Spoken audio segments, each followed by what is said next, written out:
राज्यात तृतीय क्रमांक पांडिचेरी येथे आणि राष्ट्रीय स्पर्धेत पुन्हा निवड झाली.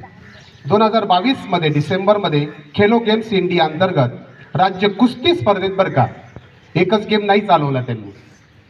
शरीर सौष्ठवमध्ये तर होतेच, आता कुस्तीमध्ये राज्यात प्रथम आले ते खेलो इंडियामध्ये.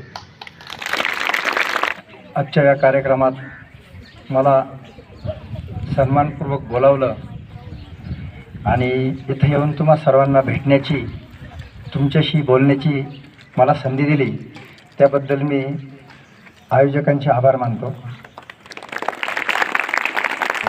वादळ कितीही उग्र झाली तरी छातीवर विश्वासाची ढाल तो लावतो. सत्ता नाही सेवा त्याचा धर्म, लोकांच्या स्वप्नांनीच तो जग उभारतो. जिथं अंधारानं घर गेलं तिथं त्याने उजेडाची दारं उघडली. आश्वासने नव्हे बदल घडवणारी कर्म हीच त्याच्या नेतृत्वाची खरी ओळख झाली.